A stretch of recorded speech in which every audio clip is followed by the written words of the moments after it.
Testing 1 2 1 2. Check 1 2 1 2. Check 1 2 1 2. Late night live. What time is it? It's like 95 o'clock. That hour threw me off. But I'm here on a late night. Just felt like going live. I wanted to clarify some stuff. I wanted to talk about some things really quick on a late night. So for those who join me, salute. For those who watch it on the playback, salute. However it works, salute. For those in the chat room, salute. It is what it is. So I'm here on a late night, very late, because I just felt like going live. I wanted to clarify some things. So you see the title. Having beef is one thing. Having a hip hop gripe is another. Why you name it that? What is this all about? So it was brought to my attention based off an interview that I did. Somebody believes that I have a personal beef with them. Not going to get into who, not going to get into who said what and all that. That's kind of whack, kind of corny, but it was just brought to my attention. I personally want to say to the world, Doggie Diamonds doesn't have beef with anyone. I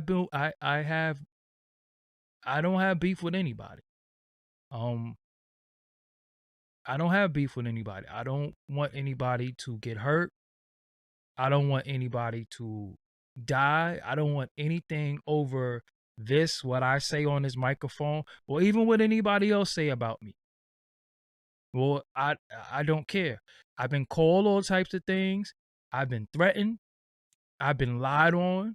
I've never felt like I physically wanted to hurt somebody, kill somebody, or fight somebody based off of what they said about me. I don't care. I respond if I feel like it, or sometimes I don't. Sometimes I just laugh. I don't care. But having a hip hop gripe is one thing. Having hip hop beef is another. What is the difference? A hip hop gripe is, I don't like this album. I don't like the way this person raps. I don't like that song. I don't like that group. I wasn't feeling that.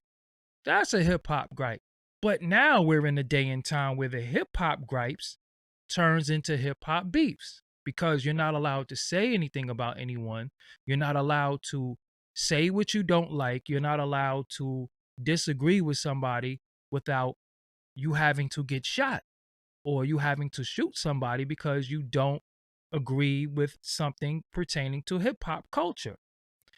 It turns into beef now. So people ask me to do hip hop reviews on albums, or people say, well, I want to send you my music and I want your honest feedback. And I say, well, you really don't want my honest feedback, because if I give you my honest feedback, you might not like me, because I'm going to be honest. And I don't feel that I'm really qualified to judge anybody's music. That's just my honest opinion. Now, if I listen to it and judge it, that's one thing. If you send it to me to judge it, I don't feel like I'm qualified to sit there, listen to your music and judge it, because you know why? Number one reason, I never asked you to make music. I never said, can you make an album? So why are you sending it to me? You should be sending it to your fans and your fan base and have them judge it. I didn't ask you to do an album. So I don't care. So when people like, listen to it, tell me what you think. No, I'm not your fan.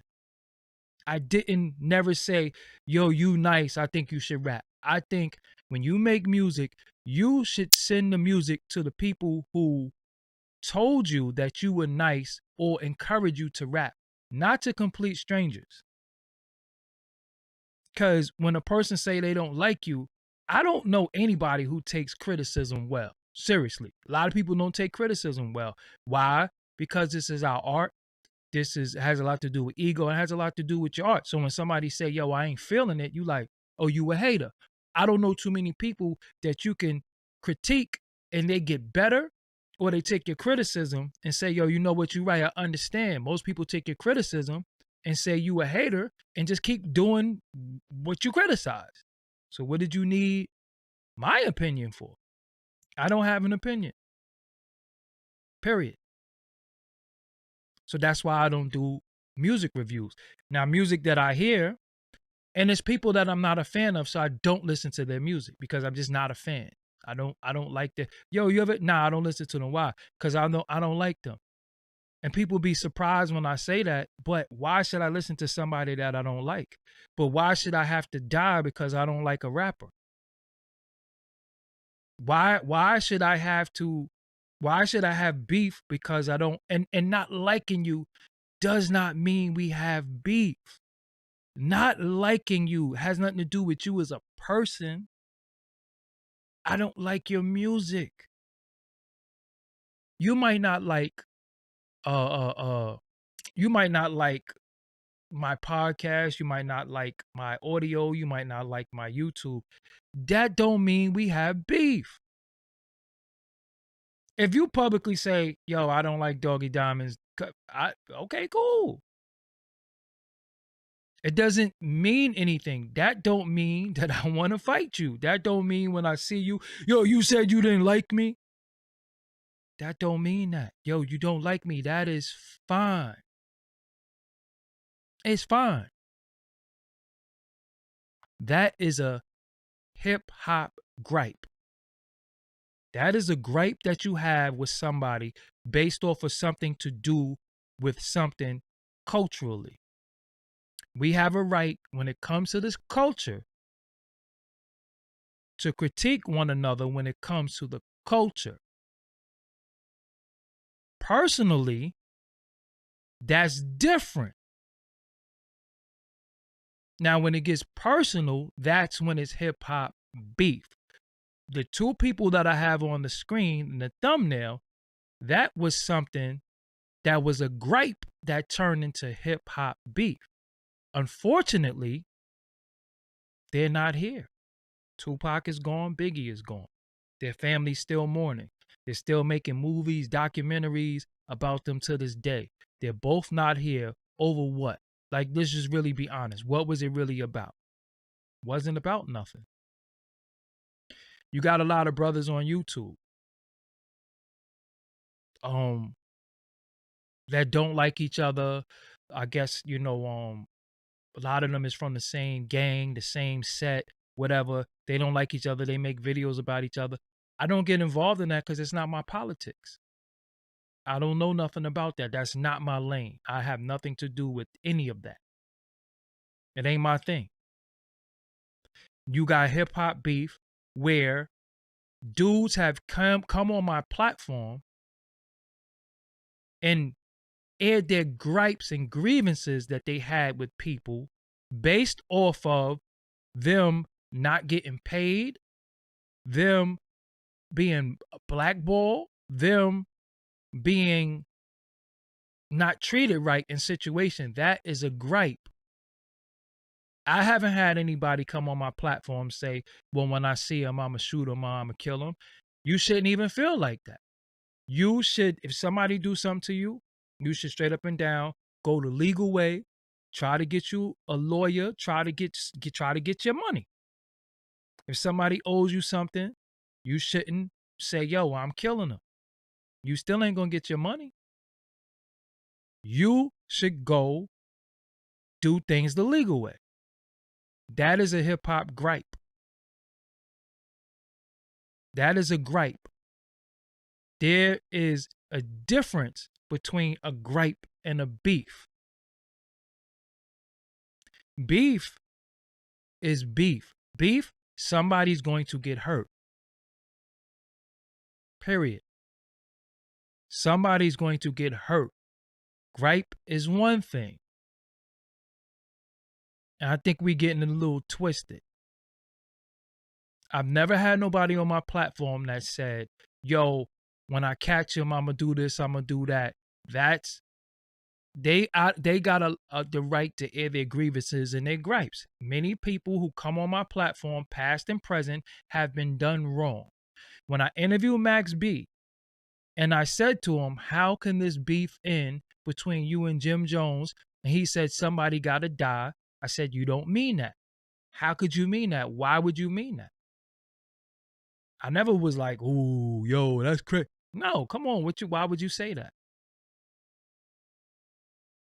But people think because I bring certain people on my platform that I have a personal with them. No, it's not personal. But I will say this. If you have a past history of doing foul shit to people and multiple people come out and say something about you, what are you mad at me for? You're foul. You're foul. So you're mad at me because you're foul? Because if they lying, let it go. If they lying, let it go.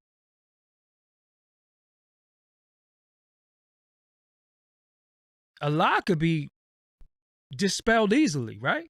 A lie could be dispelled easily. I've had people lie on me, said that I put out footage that I didn't put out, that I did this and do that. I don't care.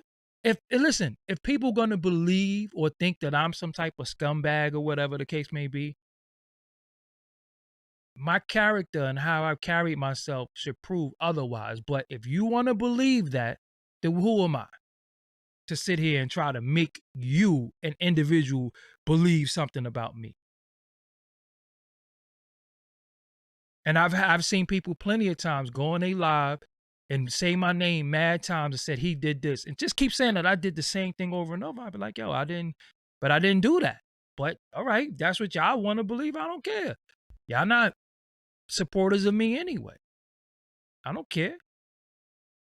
I know I didn't do it, but I don't have anybody that I think when I see them, me and them should be fighting over this, over words. That yo, it just don't bother me. I done got called. Listen, I done got called so much. I done got threatened. I seen Instagram posts of dudes saying when they saw me, they pulled out a gun on me, or when they see me, they gonna do this. And I'm like, but for what though? What did I do? But the deal is, right? The thing that makes me laugh is that when you're gonna do all this, or when you say you're gonna do all of this, what do you think I'm gonna be doing? What do you think I'm going to do? I'm going to let you harm me. I'm not going to defend myself. Then I'm watching stuff, right? And this is deep. And this is the reason why I'm making this video too, because this is very deep. So when I look at legal stuff, like dealing with the law, a lot of things we say on here and a lot of things that's said, yo, when they build their cases against certain individuals, they be taking all this stuff. They be taking your tweets. They be taking your lives. They be taking your interviews. They take everything and they'll build a whole case against you. And I'm like, damn, like, is any of this is any of this stuff worth going to jail for? Is any of this stuff worth killing somebody for or dying for? Like, for real, for real. Now, let's take somebody for example. Let me bring up somebody who I interviewed recently. Somebody like a Cuban Link, right? Cuban, shout out to Full Blast Radio for the donation. Cuban had Cuban actually was physically harmed, right? So I can't tell that man how to feel with his hip hop beef. He has a gripe, but I can't tell him how to feel about his hip hop beef because he got harmed. So that I just stay out of. Even though we watched the interview with him, I still was trying to find a way to, how could we rectify it? But I can't tell that man how to feel. Once somebody gets hurt, once somebody sheds blood, drew blood or whatever, it's out of it's out of my hands. But I be finding it funny. Now look, let me keep it real with you too, right? You have different people on YouTube who have an opinion on things, yo, they got a right to have that opinion. Yo, they got a, whether you agree with it or not, they got a right to have that opinion. If you don't agree with the opinion, don't watch them. Period. Don't watch them. If you don't agree with their opinion, don't watch them. You have people, you have Hassan Campbell, you have Gully TV, you have King Earner, you have different people. They have a right to say whatever they want, whether you agree with it or not. And my thing is, the things that they say, why do they have to die, get beat up, shot, or stabbed, all for their opinion? They got an opinion. They got a right to have an opinion. It's not like, what's wrong with their opinion? If you don't agree with it, don't watch it. I've been in the fire. I've been in the crossfire of some of their opinions before too. I don't be like, yo, I'm killing him when I catch him, or yo, he gotta die, or we gotta fight. Yo, that's his opinion. I don't care. It just doesn't matter to me. But they got a right to have an opinion, because a lot of times their opinion have a lot to do with something culturally. Now, if they have an opinion and it's personal, that's a little different. I can understand why some people might take it a little upset, be upset about it. But still, even with that, yo, I look at it like this, right? I don't watch sports, but I think about sports. Skip Bayless don't like LeBron James. He diss LeBron every single day. Every day he has something negative to say about LeBron. Every day. Anytime you see Skip Bayless, he says something about LeBron. So is LeBron supposed to see Skip Bayless and punch him in his face? Hey, let's be real. Is LeBron supposed to say, yo, when y'all catch Skip Bayless, whip his ass? Yo, when you catch him, yo, cut him. Yo, when you catch him, stab him. Yo, shoot Skip Bayless. When you catch Skip Bayless, fuck him up. Are you really supposed to do that? Or is LeBron got to deal with the criticism? Why? Because he's on the front line. He's one of the biggest faces of basketball. He's a multi-millionaire. Who cares what Skip Bayless has to say? Unless it's true. And unless it's bothering you. If it ain't the truth and it don't bother you, why do you care what people say? I think we the only people in this culture that people say stuff about you and you be like, yo, he gotta die, or we gonna get at him. And my thing is, yo, I'm telling you, I've had people go on YouTube and say all types of stuff about me, and I be like, what the hell is he talking about? Okay, whatever. People come, yo, this dude said this about you. So what do you want me to do? So I'm supposed to just go, I'm supposed to go shoot him because he said something about me? What do you want me to do? What do you want me to do? If it's a lie and it starts getting too much legs, I'll dispel that in 5 minutes. But what do you want me to do? I'm not for everybody. Some people don't like me. Some people have legitimate reasons not to like me. That is fine. That don't mean we have beef. Some people I just don't like. Why? I don't like their spirit. I don't like their energy. It's cool. That don't mean that they should deserve to get shot. You know what I'm saying? That don't mean they deserve to get shot. I be hearing, yo, when they catch this person, they gonna do that. I'm like, for what? What y'all gonna do that for? Oh, because he be talking a lot of, I'm like, yo, but again, it's talking. It's talking. It is talking. It's words. Nobody smashed your wife, disrespected your mother or your children. Now, when you start doing certain things, like think about this, right? Even if somebody say, what's the biggest diss that we say as men that we really get offended over? The Frank Stan, call you gay, um, rat, snitch, all of those things that for some reason as black men you get called those things, we just flip.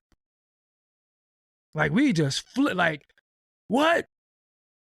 And then you trying to prove to people who don't care about you that you're not those things. And the minute you go all out to prove that you're not those things to people who don't care about you, what's the first thing they say? Yo, you stupid. Yo, you dumb. Just really, really think about that. I done got called all types of stuff. I never got on here and said, yo, when I catch this dude, I listen, I've been had people like, yo, when I see you, I'ma slap you. All it, yo, okay, all right. So when you see me, slap me. What am I supposed to do? What am I supposed to do? You ain't slapping nothing. Whatever. When I see a lot of these people, honestly, they don't want no problems. Most people, ego is so bruised or hurt that what happens is when they get spoken about a certain way, the defense mechanism comes up. And they feel like they're being attacked. And when you feel like you're being attacked, the first thing you do is you attack back. And the only thing we know from being the culture that we from, all we know is violence. That's all we know. Is yo, when I catch him, I'm a this, that, and the third. But the minute you said publicly what you're gonna do to somebody, you fucked up. You know that, right? You know that, right? You're not supposed to say what you're going to do to somebody publicly because when you say that, what you just did was you either crying for help or you just told on yourself.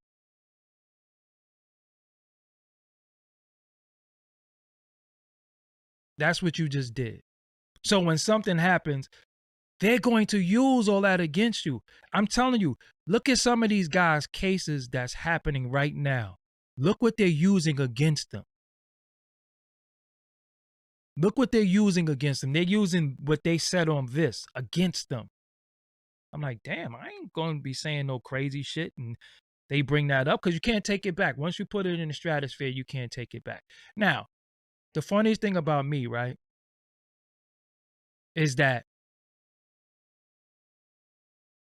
I own a pistol legally. I legally own a gun. Legally, I own a gun, right? So you think if you come to harm me in any way, I'm not going to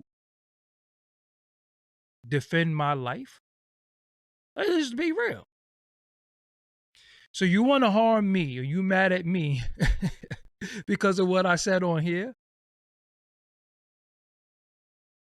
And you're going to come harm me and I'm not going to clap you?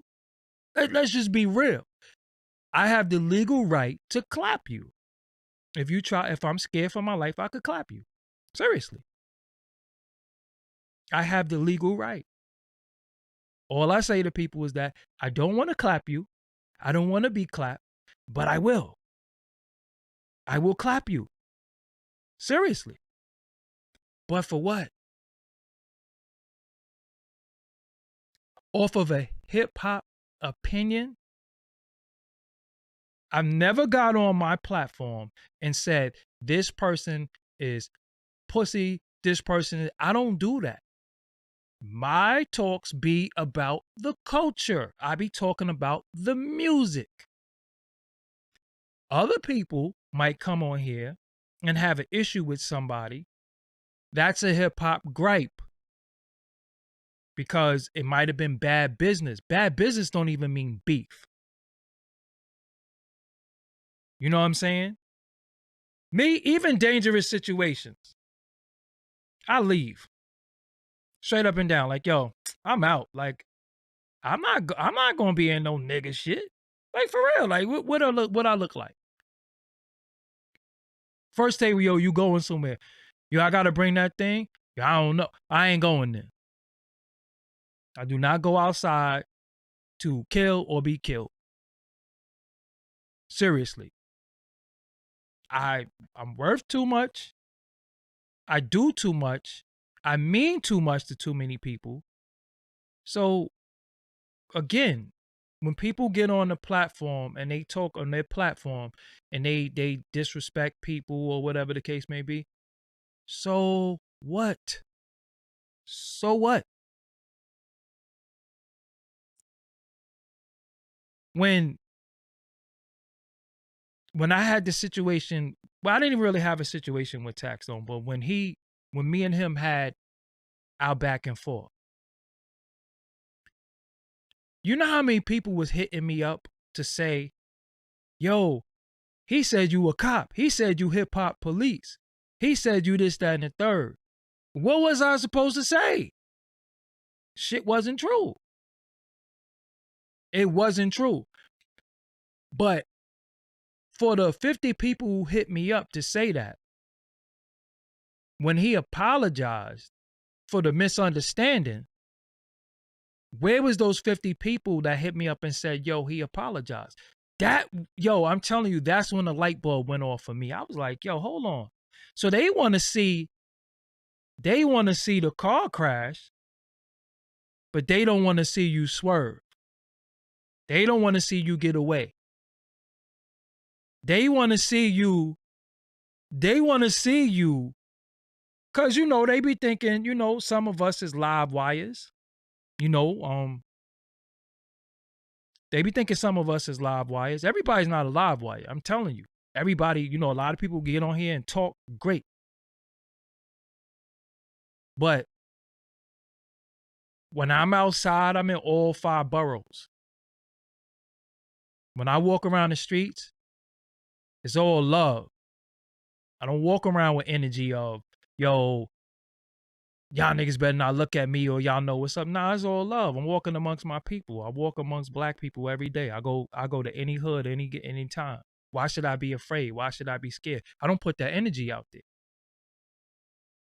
But when people disrespect me, I don't care. Now, I will tell you this. Somebody, my loved ones, they care. They care. They be active. They be ready to go. You know what I'm saying? And I be telling them, chill. The Murder Master Mix Show, shout out to you. I be telling them, chill. I be nah. I be like, yo, man, I ain't worried about that. I ain't even thinking about that. We walk around here up unscathed. We flying out. We going to different states. We going to get into business, get into different type of money and situations. We ain't got no time to throw it all away over some nigga on YouTube talking. Yo, I really worked hard for what I got. Seriously. And whether it's a lot to you or it's a little bit to you, it's a lot to me because it was earned. It wasn't none of this was given to me. Nothing. None of these subscribers was given to me. None of these views were given to me.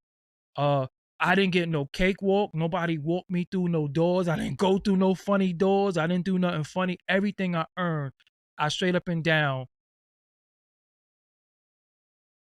cherish it because none of this stuff is a given, So when I earn it a certain way, I be like, yo, man, listen, I ain't trying to throw all this away over no stupid stuff. But, I ain't no killer, but don't push me. If I'm in a situation where my life is in danger, I'm going to defend myself. Period. Other than that, I don't think about that shit. I don't think about that. I don't think about that. People say stuff, I'll be like, yo, so what? People come in, people come in people come on my platform, they say stuff. You know, they talk about my shades. I got mad pairs of shades around here. You can say whatever you want. I don't care. Because the end result is what? You're going to die or you're going to go to jail. I'm not walking around with 10 security guards. That can be very costly. That can be very, very costly. There is times where I've been dead wrong. Wrong about something I said. I've been wrong. 100% wrong. Whatever I've done in my situations of being wrong, I have apologized publicly and privately. That don't make me a bitch. That don't make me a sucker. That makes me a man. Yo, you wrong. Okay, damn, you know what? Yo, you right. I'm wrong. But the fake beef, just stop. I'm not falling for it. I'm not falling into it. You could do 100 videos. I say there's a video right now where somebody dudes be, yo, he's a bozo and all this stuff. I'll be like, yo, that makes me, yo, it really tickles me though. You know why? Because I've never, ever in my life, had any man stand in my face and call me a bitch, pussy, I've never had that before. So it only happens on the internet. It only happens in the virtual world.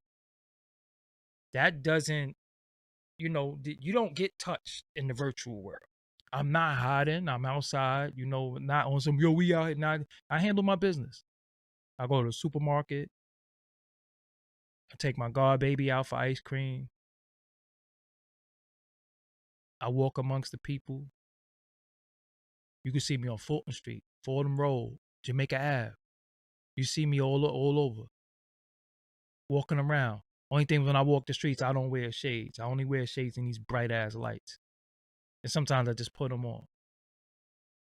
But the deal is, when we're talking about hip hop, we got a right to say what we want when we're talking about the culture. Now, if I get on here and say, yo, this dude is a bitch, because that's a little different.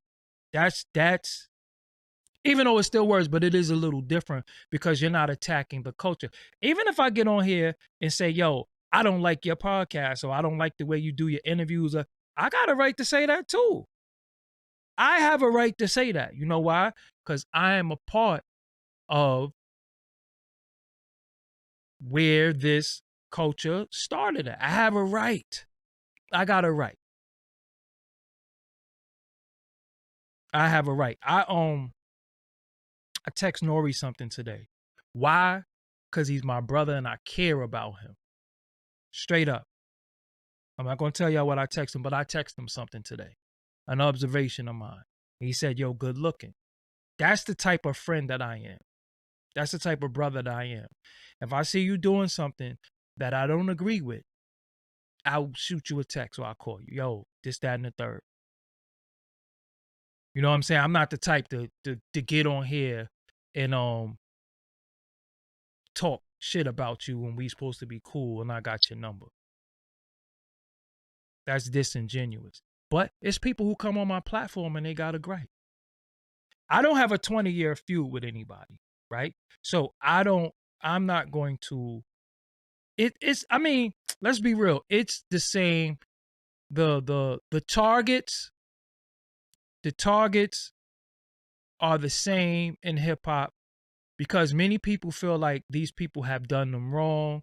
That's, of course, Jay-Z. I got accused of being a Jay-Z hater, which I don't have anything personal against him at all. But, he's done things to people and people speak on it. I haven't said anything. He ain't never do nothing to me. But people speak on it. Of course, Diddy. and a few people that have been on my platform have spoken out against Fat Joe. But I was the first person to give Liza Rios a voice. Who else is going to give these people a voice? Let's just be honest. Yes, there's a lot of platforms now that they can get voices on. But at one point, these people did not have a voice to say anything. They just had to wear it. This person is a celebrity. Everybody loves them. So when they speak, it goes on deaf ears, because what happened was also is that's why a lot of these rappers got platforms, because they trying to control the narratives of their friends. That's what's happening too. Y'all just don't know that. So then you have me. It's not that anybody is my friend, but yo, if you wrong, you wrong.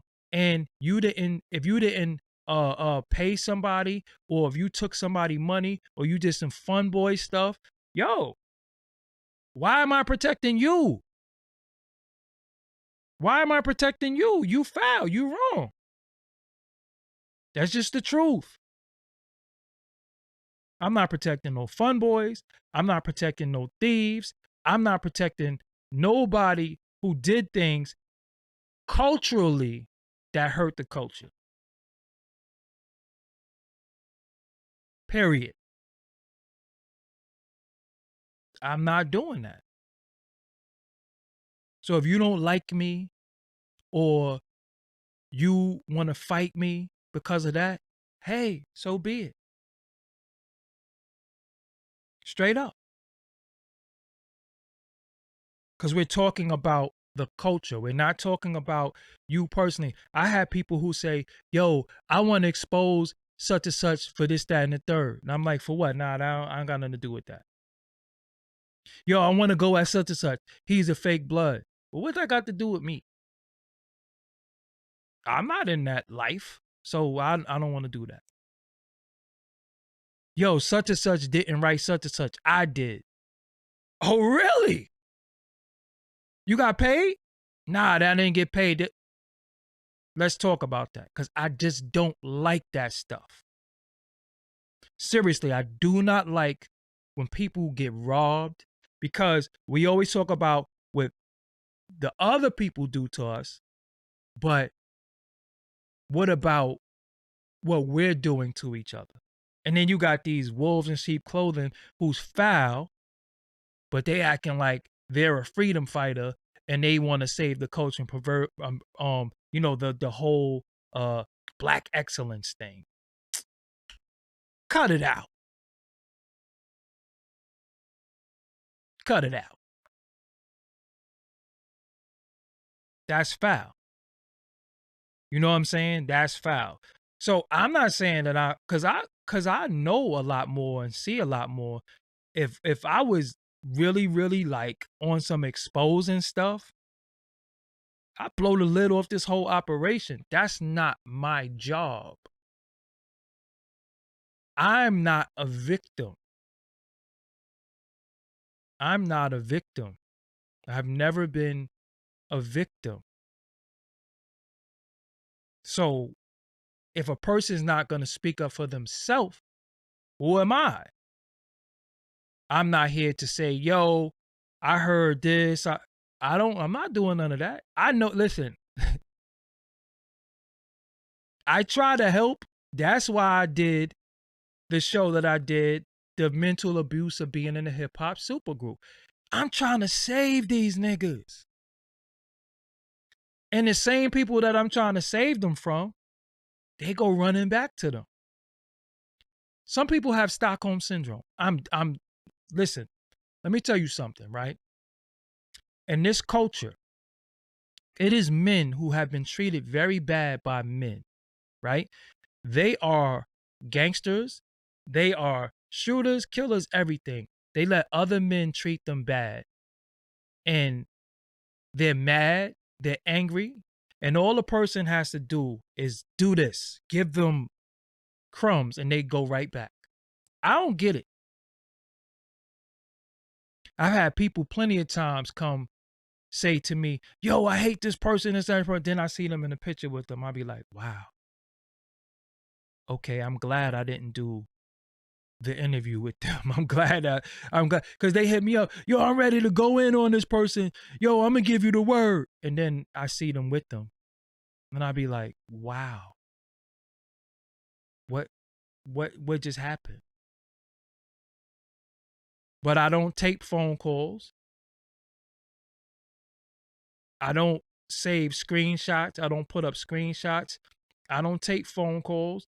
Yo, bro, if you going to be abused, if somebody could pacify you with a Instagram post, that's on you. That's on you. A lot of these dudes y'all run into are bums and can't help you. A lot of these dudes are bums. Seriously. A lot of these dudes are popped. I'm dead serious. Have no money. They're popped. And then they abuse these guys.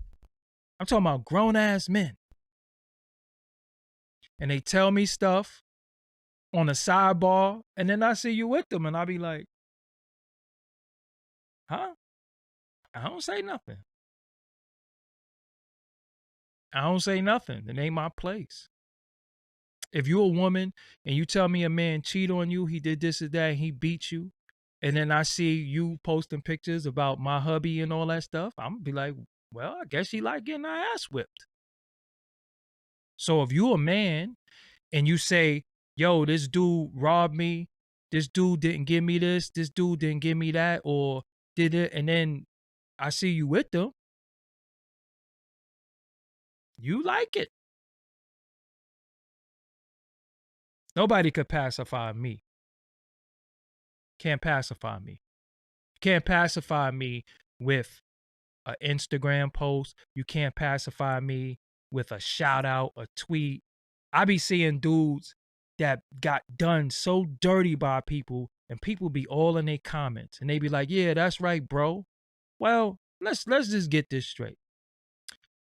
Your bro doesn't take your money. Your bro doesn't not pay you. Your bro doesn't sleep with your woman. Your bro doesn't blackball you. Your bro does not take deals from you. Your bro does not get money under your name. That's your bro? So if that's your bro or your sis, what the hell is an enemy? Whoa. So when I see it, I just be like, all right,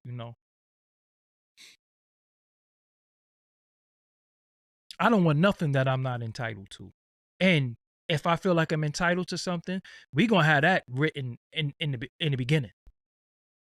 But a lot of these guys suffer from Stockholm syndrome, and they come with a gripe,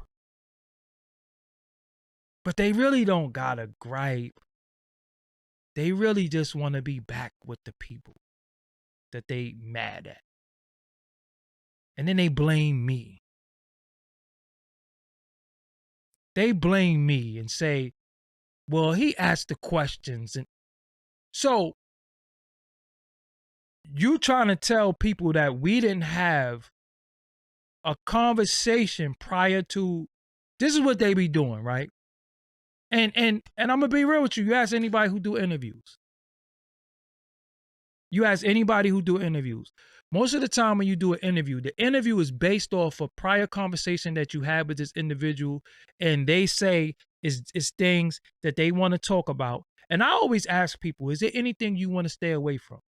Because I'm not a prober. I don't, if you say, listen, don't bring up this person's name, fine. You say, I don't want to talk about this, fine. But when you say, ask me whatever, okay. I don't know if y'all know. Any interview I've ever done, I don't write down questions. You've never seen me read off a paper. I don't have a computer in front of me. I don't do research during the interview. Everything that I'm going to ask is up here. And I could talk to somebody for 3 hours, as y'all can see, and just keep going, and the interview be fluent. Don't be all over the place. It be fluent. This is just what, this is what I do. So what happens is a lot of times I interview people and they express how they really feel, right? So the person will call them and say, yo, and they'll blame it on me. They blame everything on me. So the person that they're talking about get mad at me, but I only ask the questions based off of what you told me. This is what happened. I don't care though. I don't care. If somebody could give you a verse and you back their friend, or somebody could post you on Instagram and you're their friend again, or give you some spit back, or let you come to the studio and you're their friend again, that's on you. You like abuse, that's on you. I don't have a feud with anybody that's been lasting for years. I don't have anybody that I've disliked for years. I have people that I don't like and I completely stay away from them. Period. I don't even, all right, I'm not going to be there. I'm not going. No, you got a choice, right? And it's not about, see, ego makes you say, I'm not soft. I'll pull up. I'll do this. No, you won't. No, you won't. Stop. Just chill. Because the average dude who say they're going to do something, they're thinking about entourage. They're not thinking about man to man. They're thinking about what they'll do when it's a bunch of them.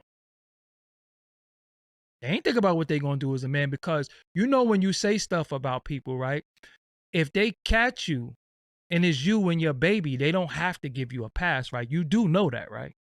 So you got to watch what you say about people. You got to watch when you be like, I'll do this and do that to them. Okay. So that means you always walking around ready for war, even when you with your children in the supermarket, Target, or, you always ready for war, right? You always ready now, right? And what is it really all about? If you are foul and you did somebody wrong and they said something about you, that's a gripe. That's not even beef. That's a gripe. People have the right to air their grievances.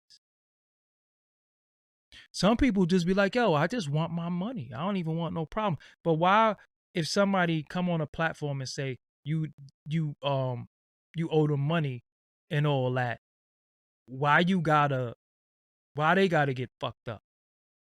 Cause you wrong though. Think about that though. You did somebody wrong and they tell the world that you did them wrong, and then you gotta beat them up. Why is that beef? Why do you gotta have beef? Seriously.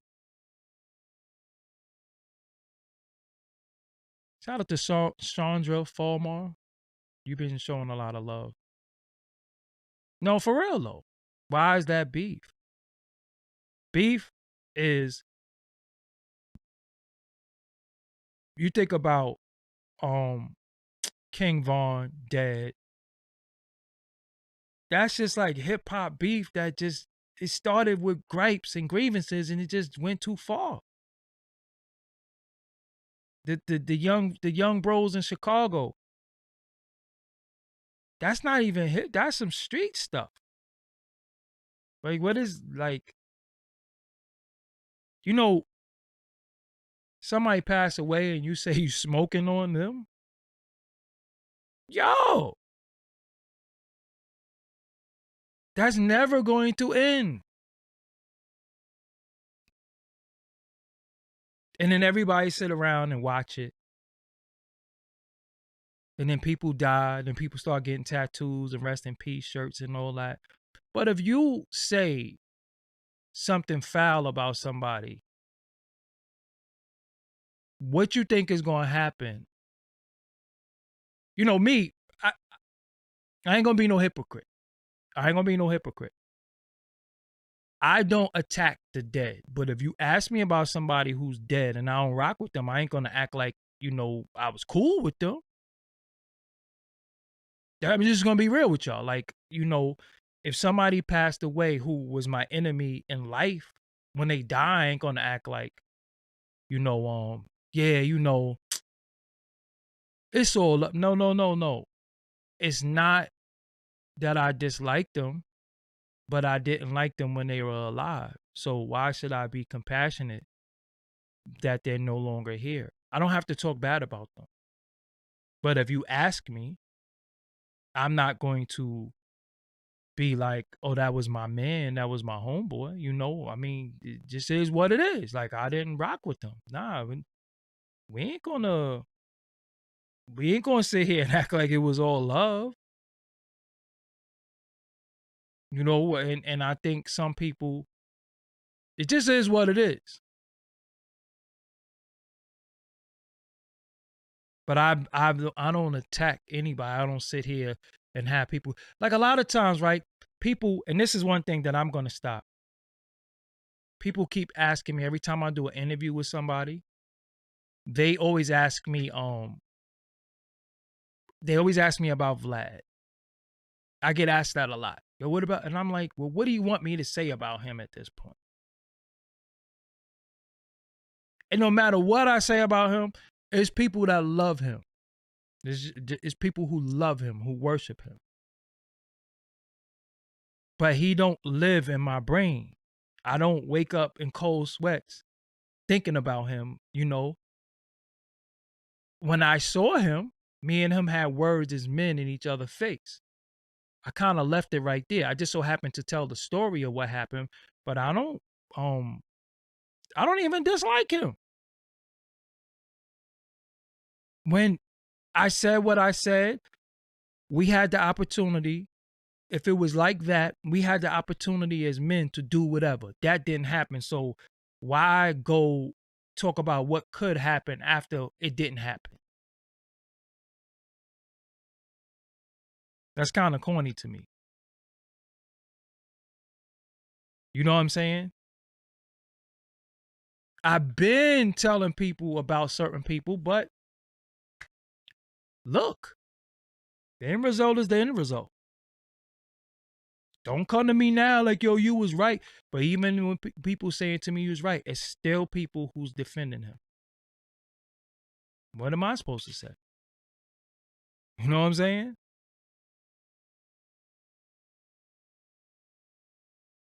A lot of things with us, I don't, again, nobody lives in my brain. I do not wake up at any, uh, uh, uh, I don't wake up at any given time and think about men in a derogatory way. I don't care. Really don't care. I be worried about me. If you ask me about somebody, um, I answer, but then I said to myself, I'm not even answering that anymore. I said everything I had to say. Y'all not gonna have me talking about somebody to make it seem like I'm the crusader against them. No, I ain't the crusader against nobody. That's why I don't really do videos like this, because I don't really have personal opinions like that. It's my job to bring people on and they speak.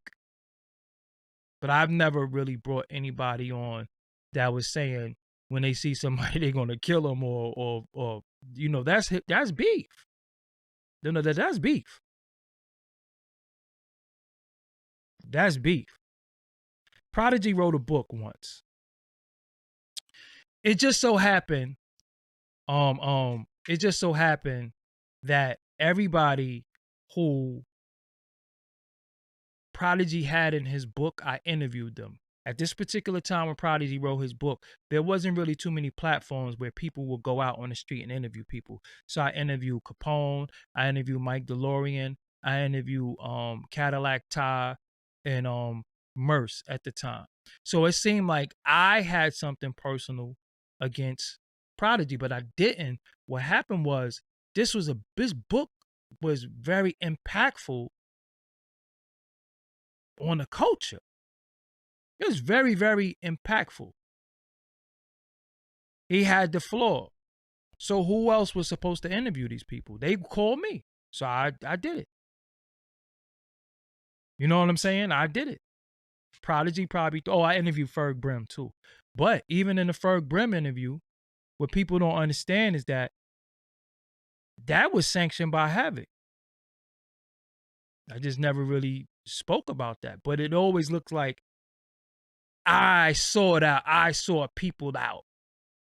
You know what I'm saying? I sought people out. Or you want to rebut. I've never hit nobody and said, yo, such and such said this about you. If you want to answer, come on my platform. Not one time. Anybody who ever said that I did that is a liar. The lie. I've never hit nobody and said, do you want a rebuttal? Or if you want to respond to them, come to me and respond. I want the story first. I've never did that. Most of the interviews I do, people hit me, or a lot of times, when people hit me, I want to talk about their music because I be fans of them. So that's why I bring on certain people, and you be like, damn, where the hell he been? And I talk to them about what? Most of my interviews that you watch with people, what do we talk about? We talk about the music.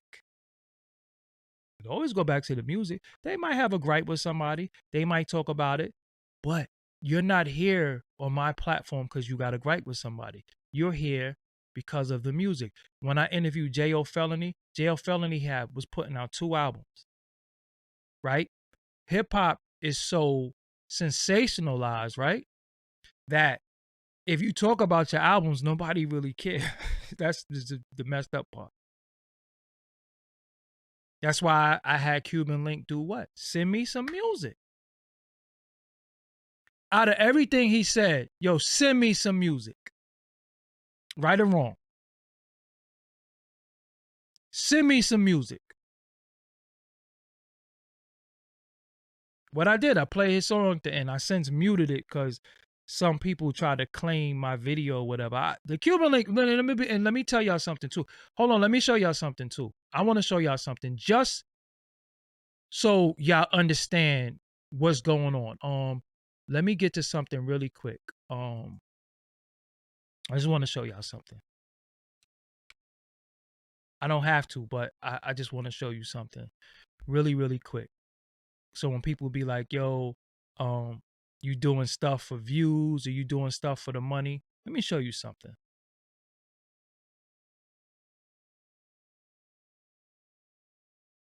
Because there's certain things that you do for the culture and for the love. Now look, let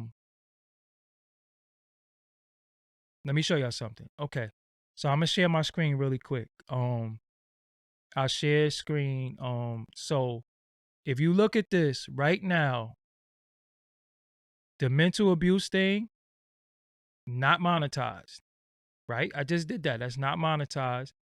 This video that I'm doing right now, that I'm talking right now, not monetized.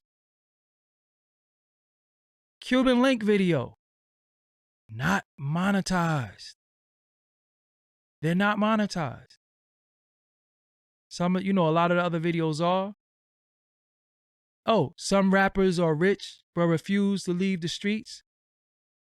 Limited. Limited means it's not monetized. So when people say, yo, he did this for clout, he did this for views, it's not even monetized. I didn't do it for clout or views. It's just not even monetized. I didn't even make no money. If it was about the money, not even monetized.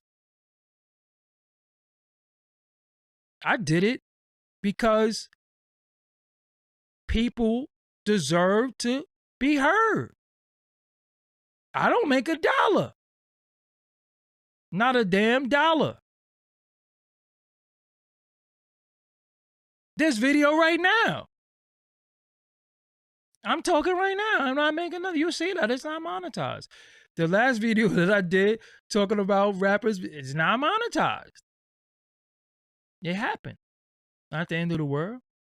I got plenty of interviews I did. They're not monetized.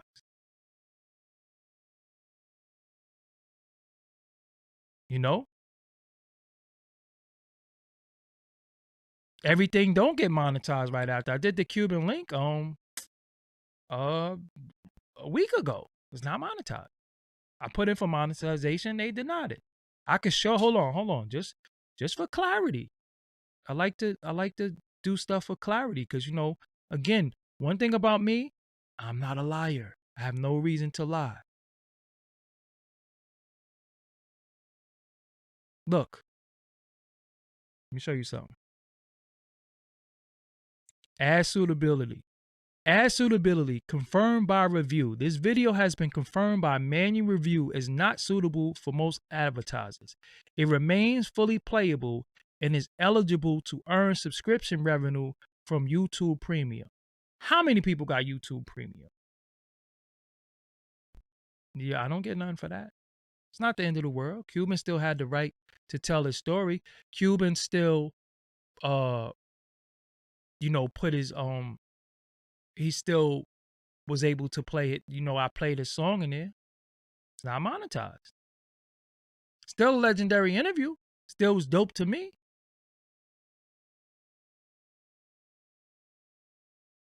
You know what I'm saying? I still heard things from him that I never heard before. He still told me things that he never heard. He told the world. You know what I'm saying? It is what it is. I don't even do this. Look. You got people who do this, right? They get a lot of donations. They get a lot of cash apps. They got a lot of subscribers. They get a lot of stuff. I didn't even know. I'm gonna be real with y'all. When I first started doing this YouTube thing, I didn't even know that you can make money doing this. And to be real, I never did this for money. Never, never, never.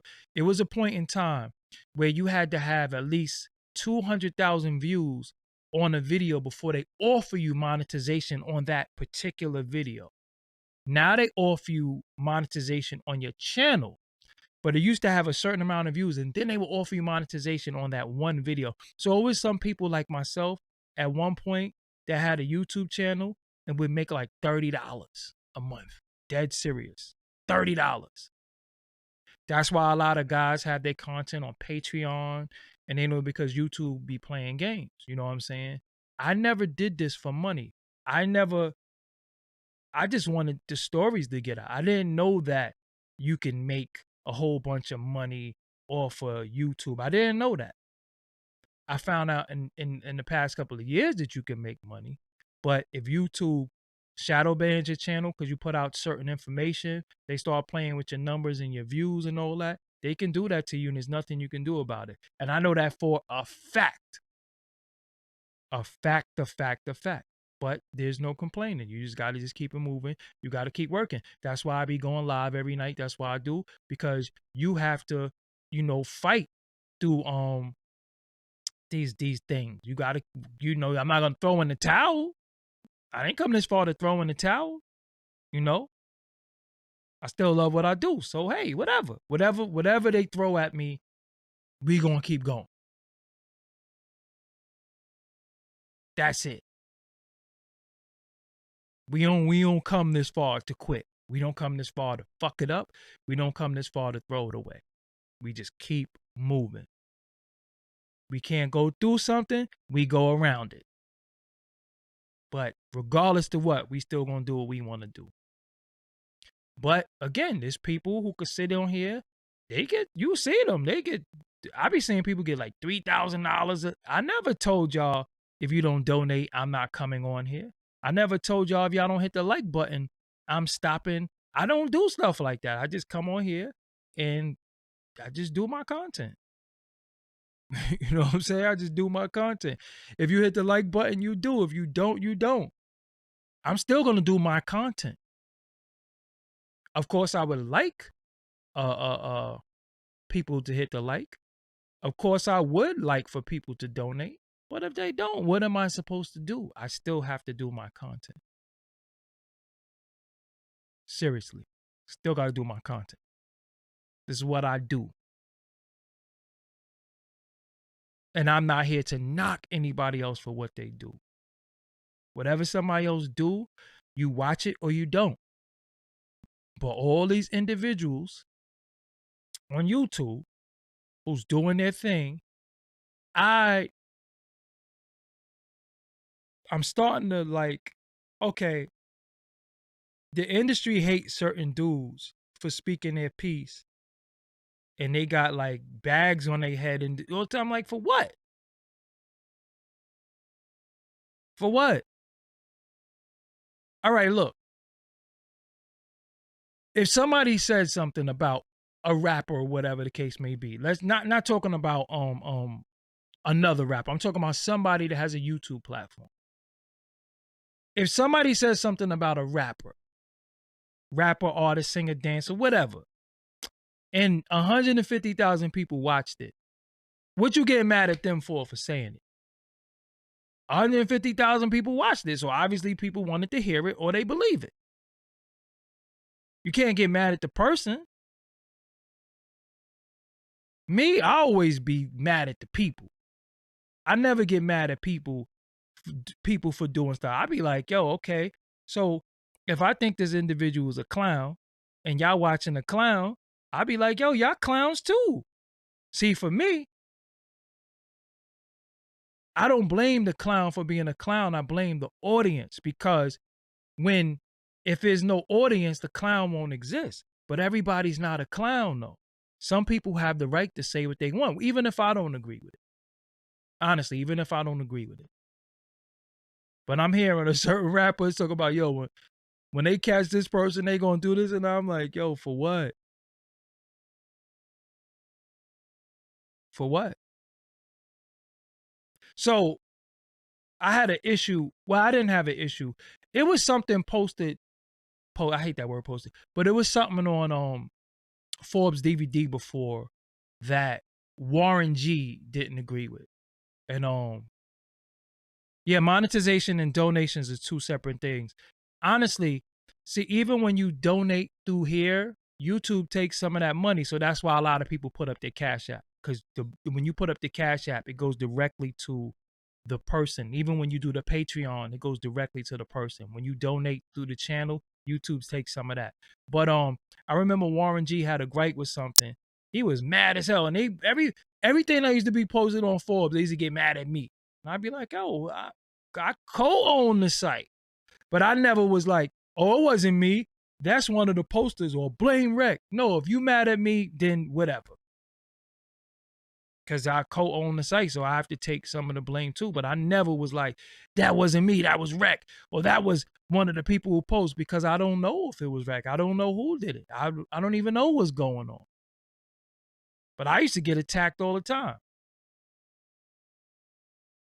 But I never I never was like, yo, I was like, well, what do you want me to do?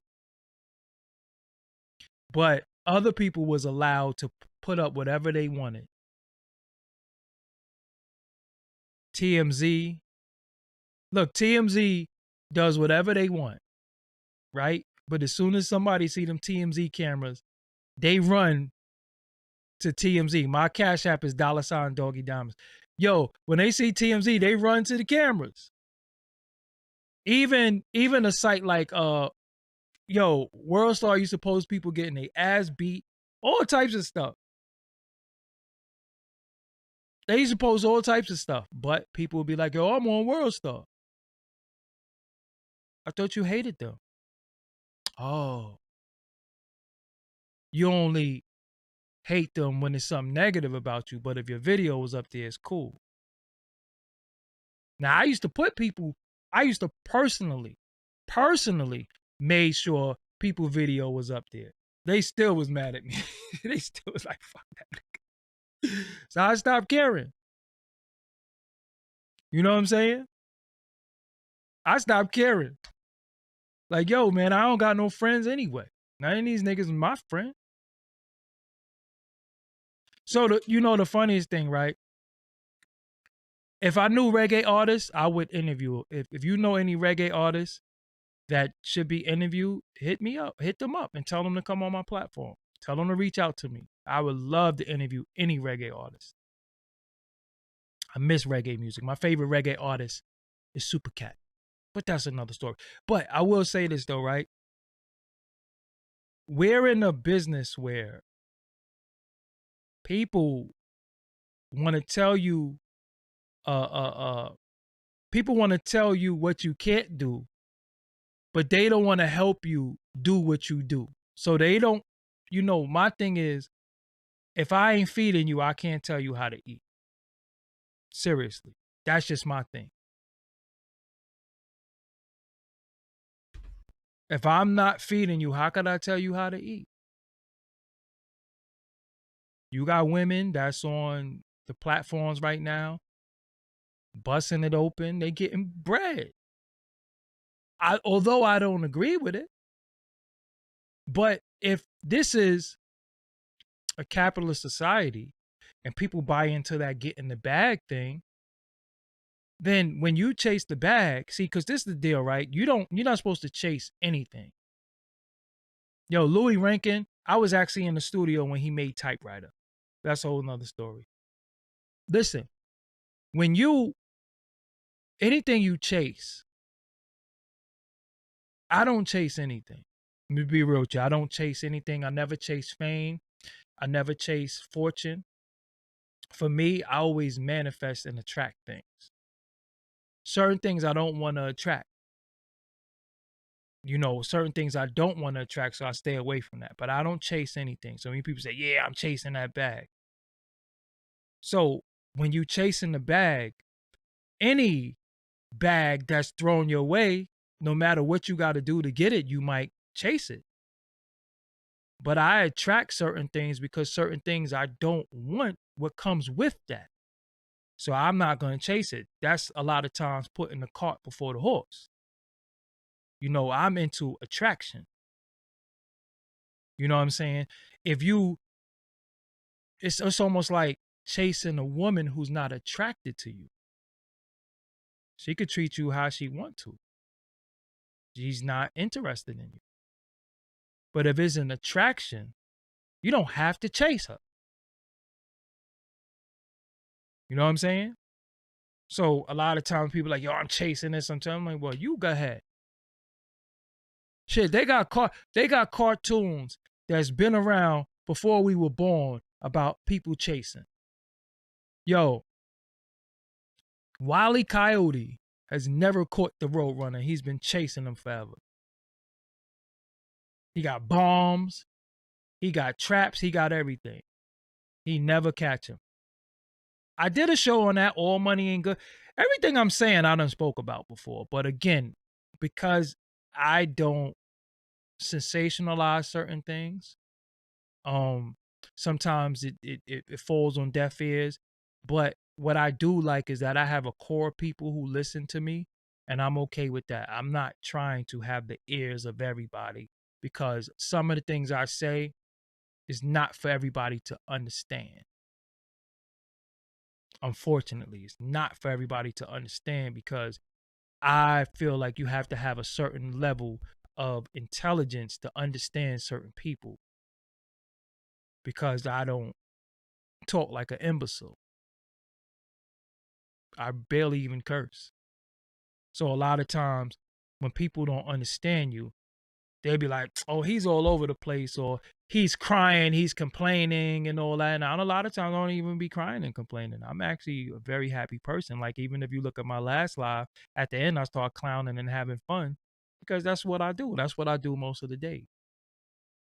Oh, yeah, before I go, I'm gonna tell y'all about the Typewriter session. So Typewriter by Louis Rankin was produced by Trackmasters. So I was in the studio, Chung King with Trackmasters. I grew up around them. I used to be around them for a long time. That's how my introduction to the music business. So I was in the studio with Trackmasters, and they were doing Typewriter for Louis Rankin. So they had some reference tracks that they had uh uh uh I think it was some guys from Flatbush. I forgot their name. It's gonna come to me. They wasn't known, but they did some reference tracks for for Louis Rankin. I don't think he picked those. But this was around the time where that group it's not 783. What was the guy from 783 who left the group, who made that song, that come baby, baby, come, that song? Louis Rankin was trying to do a song similar to that, because he liked that, so Trackmasters was trying to make a record like that for him, but they end up doing Typewriter. So Yeah, Red Hot Lover Tone. Yeah, well, they did jack, they did jack the beat nuts, but that was their thing. So Louis Rankin comes in the studio. I don't know if y'all know Louis Rankin. I think Louis Rankin had 6 fingers. No lie. I think rest in peace to Louis Rankin. But I think he had 6 fingers. I remember one of his hands. It was like, K7. Yeah, it's like he had another finger by his pinky. Dead serious. So I remember looking at his hands like, yo, I think he got 6 fingers on one hand. I'm like, I think I'm 15. Yeah, I'm like 15 years old. So I didn't know who he was. I didn't really know who Louis Rankin was. I knew he was a reggae artist. I know I didn't understand a damn thing he was saying. This is before Belly and all of that. So he comes in the studio and he's dressed, right? And he leaves. He comes back with a different outfit on. So he comes here, he starts talking. He was talking about women, how he loved women, and he loved, so I'm listening to him laughing. And he leaves. And then he comes back with a different outfit on again. I'm talking about he didn't leave for hours. He left for minutes. He might have left for like 20 minutes. He come back with a different outfit on. Then he comes back with a suitcase with mad, I guess, rhymes in them. So he had a suitcase with like all his lyrics in there. So Trackmasters is working on a typewriter beat. So they're putting the beat. He leaves again. Comes back with another outfit on. So I'm saying to myself, yo, why this nigga keep changing his clothes? I just didn't get it. I didn't understand. So I just kept saying, and I'm not trying to be stereotypical or whatever the case may be, but a lot of West Indians at that time, they shirt and they pants always match. It wasn't like he would have on a green shirt and a gray pair of pants. No. The shirt and the pants was a set. So he changed his clothes like 4 times. I was just like, yo, why keep changing his clothes? And he wasn't leaving for hours. This was a studio session. So, the average studio session back then might be from 4 hours to 12 hours for a song. But he changed his clothes 4 times. And he came back. He had a briefcase with mad, like loose leaf papers. But yeah, it wasn't even, it was like silk suits. He was fly. He had on his jewelry. He had on silk suits. And it just, I didn't understand. He had on silk suits, but I didn't understand what he was doing. He looked like he got his clothes at, but damn, what the hell is the name of this store? Damn, anybody? Damn, what is the name of this store? It's on Nostrand Avenue too. Damn, I'm gonna remember it like 4 in the morning or something like that and wish I could remember. But it's a few of these stores. It's stores right on Nostrand and on Fulton. But yeah, he changed his clothes like 4 times. And then he went in there, he laid his lyrics. And that was it. I witnessed that, So I've been in the studio with Mary J. Blige. I've been in the studio with Chubb Rock. I've been in the studio with a lot of people. But yeah, it was funny as hell. Out of all of that, he just kept telling me how much he loved women, but he was using the P word. You know what I'm saying? The women parts. You know what I'm saying? The women parts. He's like, oh, I love, and I was just like, okay, but mind you, I'm a little kid. I'm like 15, so he was saying this. Not Port. Is it Porto? It is Porto something, but it's not Porto Field. Damn, what's the name of that store? Is it Portobello? I think it might be Portobello. They got one on Nostrand. They got one downtown Brooklyn. They're all over Brooklyn. I think it's called Portobello. Yeah. So years later, when I saw him as Ox and Portobello, that's the name of it. Yeah. Years later, when I saw him as Ox and Belly, I was like, yo, that's Louis Rankin. Yeah, Portobello. That's the name of the store. I was like, yo, that's Louis Rankin. I was there when he did Typewriter. You know what I'm saying? So yeah. Um, wasn't he? Wasn't he? Wasn't he in Shotters too?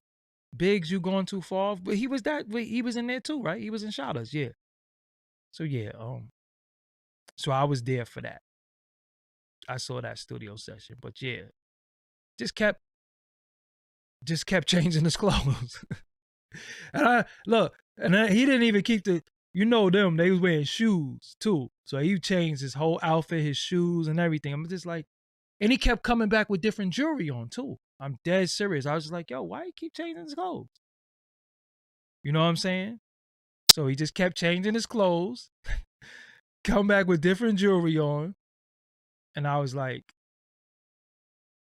okay, what is this about? But I didn't get it. But yeah, that's my Louis Rankin story. But shout out to him, rest in peace to him. I was in the studio with him, Chung King. When I first started going to the studio, I was like in the best studios. I was in like Chung King. There's a studio that I used to do a lot of sessions in that Wu-Tang did a lot of sessions in called Firehouse. And it was an engineer called Nolan. They called him Dr. No. So I used to just be in a lot of studio sessions growing up. That's where my love for music came from. I used to always be in the studio. Always be in the studio. And what I used to do too, I used to be in the hood wilding, drinking 40s. I was too young to be drinking beer, but I was drinking 40s and wilding out and doing all types of stuff. But when I found uh uh my love for music and I got to be around track masters and people who was in the studio, I remember calling them and say, could I come to the studio? And I used to always go to the studio and I used to just sit there and just sop up everything because I was amazed by this mixing board. You know what I'm saying? I was just amazed by that big ass board. And I remember they had a program called Flying Faders, and there was the faders on the board started moving. I was like, yo, they moving by themselves. And tell y'all something. The difference between when I was coming up and now, music actually saved my life because of music, I wasn't in the street no more. I used to always be around the music. I used to always try to be in the studio. And Fly Ty could tell you, and OJ could tell you, when Cold Chillin' was on 72nd Street, I used to go to Cold Chillin' Records every day of my life like I worked there. I swear to you, I was always in Cold Chillin'. Always. Once he was like, yo, you could come up whenever you want. I'm taking the F train, no, the 2 or the 3 train to 72nd Street. And I'm in Cold Chillin' every day in the record label, every day like I work there. And the funniest thing is that I remember the first time I was in Cold Chillin', and everybody knows I was like the biggest Big Daddy Kane fan ever. And Kane was there. And he was doing the movie Meteor Man, so he had a blonde hair. So I remember them saying, yo, your boy Kane is in there. And I was like, Kane who? They was like, Big Daddy Kane. Yo, I think I was 16. I was mad scared to go in the room. Mad scared. He was doing his last album for Cold Chillin' and about to go to MCA Records.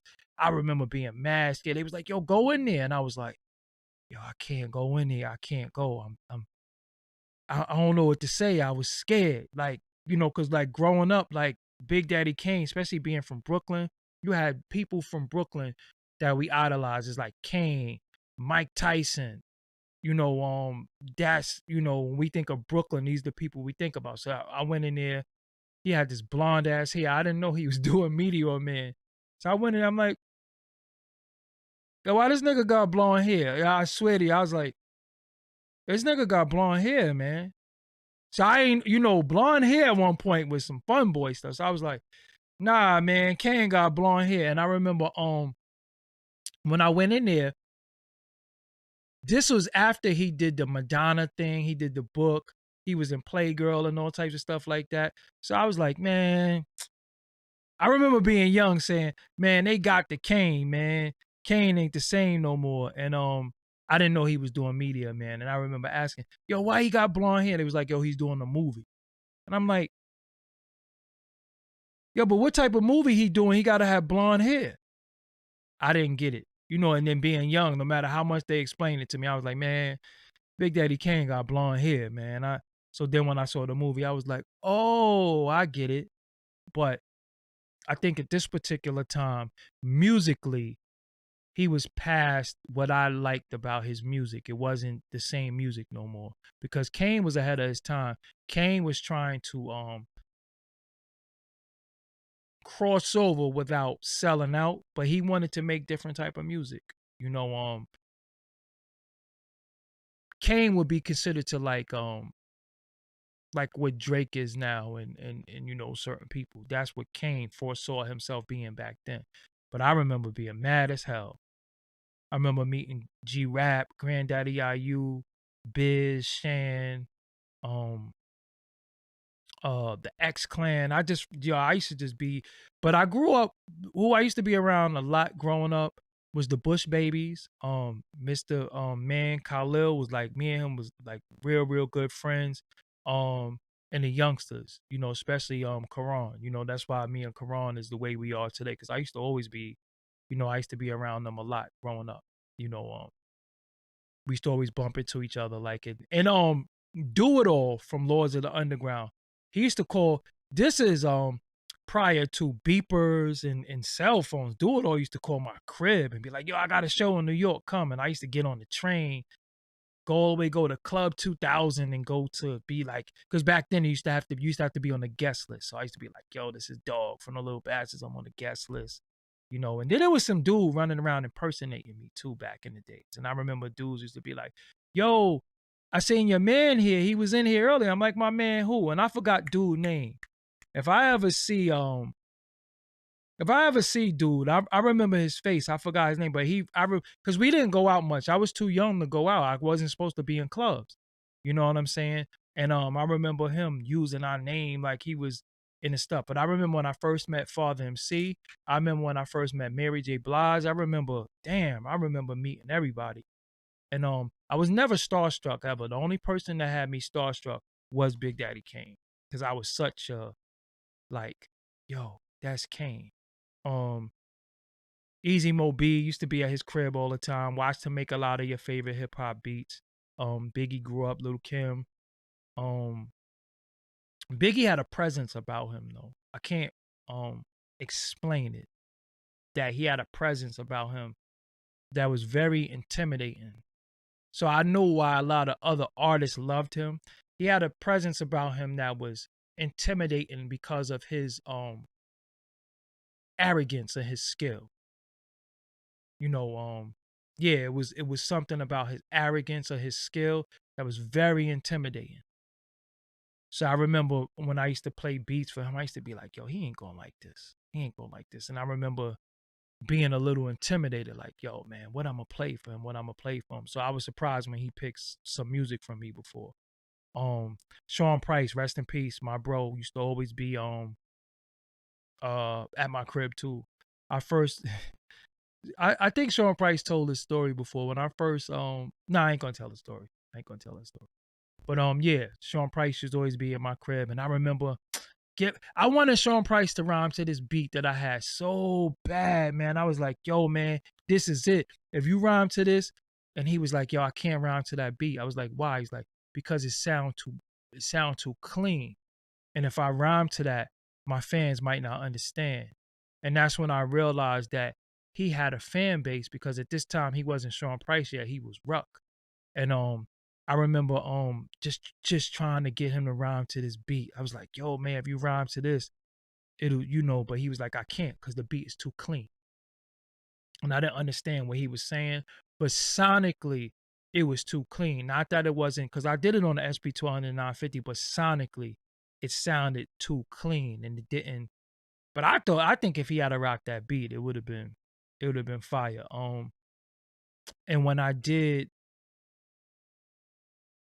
I was going to do my instrumental album, I still might name it Sean Price beat because I wanted him to rhyme to this beat so bad. I still might name it that.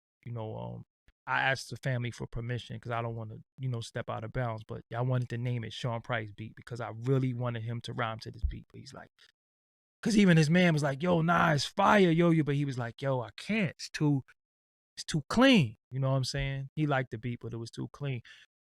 Maya, shout out to Maya, the singer Maya. So before I go, I'm gonna tell y'all this Maya story. So I'm in the gym. Back in the days, Maya comes into the gym with Bryce from Groove Theory. So my studio was right across the street from the gym. I live right across the street. So Rec he don't give a fuck. Like he'll just walk at this time, he just walk up to anybody and just be like, so he walks up to he walks up to Maya and like, yo, my man got a studio my man got a studio across the street. He got heat. Yo, you need to go listen to some heat. So she was like, for real? He's like, yeah. So 10 minutes later, we in the gym. Maya's in my crib. Maya and Bryce from Groove Theory. So I'm like, I'm playing beats for Maya. So she was like, I like this one. I like this one. Now, just so happens the beat that I played for her was the same beat that I wanted Sean Price to have. So I played the beat for her. She was like, I'm gonna come back later. Now, this is back in the days. You wasn't giving people CDs, you was giving them tapes. So she came back later on. She two-wayed me. This is two-way day. She two-wayed me and was like, yo, I'm gonna come back to your crib and pick up the beat tape. So I'm like, hold on. Maya is about to come to my crib. So I'm hyped, like, yo. So she two-wayed me. So I go downstairs and we sitting on my step. I lived in a brownstone, so we sitting on my step. That's word to everything. People riding through my block like, yo, my nigga, that's Maya. I'm like, yo, chill. Y'all making it hot. Yo, dudes is riding through the block. Yo, he got Maya outside. So me and her sat on my step for like 2 hours just talking. Brownstone, Brooklyn. My block wasn't hot as far as like, well, it was only hot on the street stuff because me and my family, but it wasn't hot like that where you could get killed on my block. But we sat on my step. She didn't even sit down the whole time. She was in a champagne Cadillac truck, and I think it was Bryce's truck. She sat there, and we was just talking about music, the music industry. She was trying to explain to me and tell me that Cisco wasn't that he wasn't a fun boy. Cause remember she came out, she did the song with Cisco, and I'm like, yo man, he gotta be. But she was like, nah, he wasn't a fun boy. He just has a lot of sisters. You know what I'm saying? So he grew up a lot around a lot of females, but he wasn't no fun boy. And the biggest thing about the Maya story is that I was trying to put her on to the New World Order. I was trying to put Maya on to the New World Order. So, I always was consciously aware. This is Damn, let me try to get the year for y'all. I think this is 95 or 95 or I don't think it was 90. It might have been 96. It might have been 95 or 96. So I'm trying to tell her about the New World Order. And I say, yo, you don't believe me? You don't believe that all this stuff is going to happen? I'll be right back. So I go upstairs in my book collection and I give her my book by William Bill Cooper, Behold the Pale Horse. I gave Maya my book. Behold the Pale Horse. So I don't know if she remembers me, but I know me and her chilled outside for like 2 hours talking, and I was talking to her about the New World Order and all that stuff. And I gave her my book, Behold a Pale Horse. So every now and again, I was trying to go on her Instagram, like, can I get my book back? There's no way you could forget that somebody gave you a book called Behold the Pale Horse. I gave her my book. Cadillac Trucks wasn't out to 99. So maybe it was 99. It could have been, it could have been 99. But I know that the New World Order was about to happen. So you might be right. But I gave her my damn book. So sometimes I used to go on her Instagram early and like, yo, could I get my Behold a Pale Horse book? But matter of fact, I'm about to do that tonight. I'm about to go find Maya on Instagram and say, yo, can I get my Behold a Pale Horse book back? I'm gonna send her a DM. I said it to her on Twitter before she dubbed me. And she's probably gonna dub me again on Instagram because I'm probably gonna look like some crazed person who, but yeah. No, yeah. Could I get my book back though? You don't give people your books, but I was trying to really, really get her to understand that the New World Order was gonna happen. So I gave her my book. So yeah. Shout out to Maya. She was cool as hell. Like I said, she came to my crib. I'm telling you, dudes was just riding through the block like, yo, my nigga, that's Maya. Like, yo, chill. Y'all blowing it up. You know what I'm saying? I remember my cousin was my cousin was walking down the block. He's like, she just threw up the peace sign and kept walking. You know what I'm saying? But the book is written by William Cooper. So yeah, I was just I want my book back though. I want my book. So if y'all could, please go on Maya's Instagram and say, give Doggie Diamonds his book back. You know what I'm saying? So yeah, my Cash App is $Doggie Diamonds. I gotta go. Tomorrow I should be back with an interview. Then I gotta fly to Cali. 100th episode of the Gangster Chronicles. I have to be there for that, for the taping. So I'll be on the West Coast. I'm on the East Coast right now. I just wanted to talk about hip hop beef and hip hop grievances. There's a difference. So if you just coming in here and you didn't hear the live, go back, share it, like it. It is what it is. For the record, I'm going to say it before I go. I don't have beef with anybody. I don't have beef with anybody. It's people that I don't like, and they probably don't like me. But I don't think they should die because I don't like them. I don't think I should die because they don't like me. I'm not for everybody. Everybody's not for me. It's okay. It's not the end of the world. There's brothers on here who got YouTube platforms. They might have said things about some people that got them mad or whatever. They don't deserve to die either. If I agree with it or not. We got to do better. Words should never affect you to where you say, I want to kill, be killed, fight, or none of that stuff. Just words. Just think about it. And let's just put this in its proper perspective. Troy Ave, Taxstone. That didn't end too well over words. Words got physical, and we know what the end result of it is. And nobody won in that situation. Nobody wins in that situation. Sometimes people do feel like, yo, dude talk too much, or that person talk too much. Somebody gonna punch them in the face. Somebody need to punch them in the face. Again, should LeBron James whip Skip Bayless' ass? What was the other dude? The black dude who was he was kind of like a troll too. The fat dude. What was the fat dude that used to be on I don't think he was on ESPN. He was on Fox News. I think he eventually ended up getting fired. Should somebody have whipped his ass? Jamil, what's her name? Jamil Hill said something that was just completely. She said that black straight men.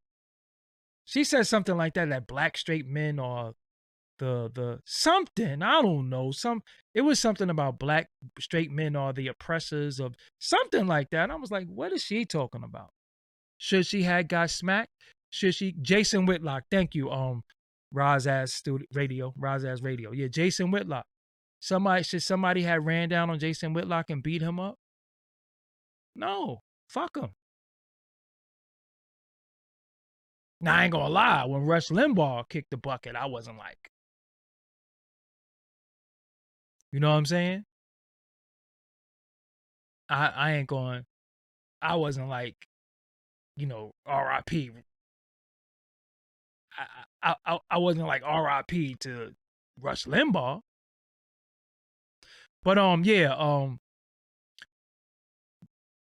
Sunday I'll be there in Cali. That's when we got Max and we got a lot of people, you know what I'm saying? So that's what it is, man. I'm Doggie Diamonds. I will holler at y'all later on. I gotta go. And again, people might watch this. I might even be surprised that I'm defending certain people. Or even Charlemagne don't deserve to. Charlemagne can say whatever he wants. Charlemagne don't deserve to get beat up. Just to me. Jamil Hill says, let me find, whoa. Before we go, because I don't like to be saying stuff about people and don't validate. That's the difference between me and other people. I don't just shoot from the hip. Hold on. Jamil Hill, black, she said something about black men are, let me just put that in, black men are, damn, where did she say black men?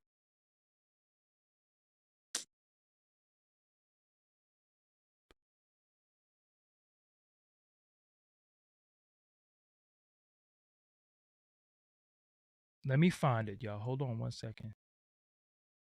I don't want to just be talking about her and not validate. Oh.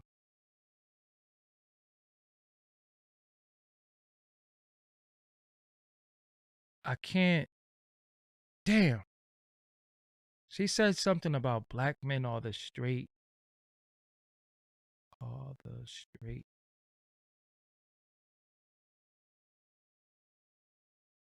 No, straight black men, I think she said. Hold on, y'all. My bad. Black men straight. My fault. Should have been more prepared. Okay.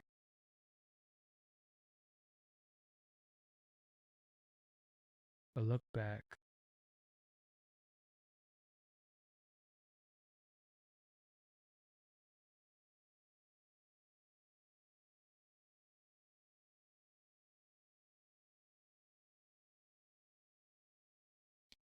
Okay. She said, and I'm just trying to make sure that I got her name in there.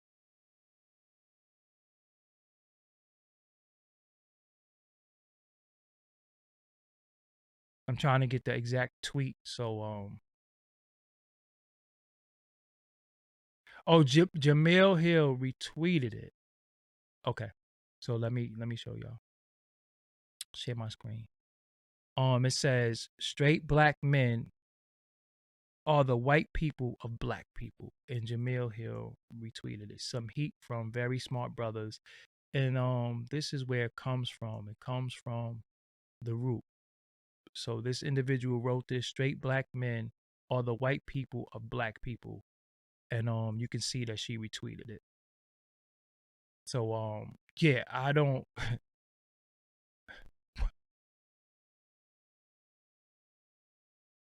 fuck is she talking about? What's she talking about? Yeah. What's she talking about? I don't know. What was that all about? Yeah. So that's why I said something about her. But yeah, y'all, let me run. Salute to y'all. Yeah, I don't even know what that means. You know what I'm saying? But I guess y'all could read the article for yourself. I actually post the article I'll post the article inside of here so y'all can read it. I don't like that title. So I'm not messing with it, but I'll post the article. Y'all can read it and y'all can see for yourself if y'all agree with it or whatever. I don't agree with it. I ain't rocking with it. I don't like that title. I know sometimes you're not supposed to go off titles, but I don't like it. So it is what it is. So yeah, y'all. I'll build with y'all later on. I'll be back tomorrow. And then I gotta do some running. Shout out to everybody in the chat room. Salute to y'all. Um yeah, that's what it is. And into the meantime, you know what I'm about to say. Follow instructions. Make sure you click subscribe, youtube.com/Doggie Diamonds TV. Until next time, peace.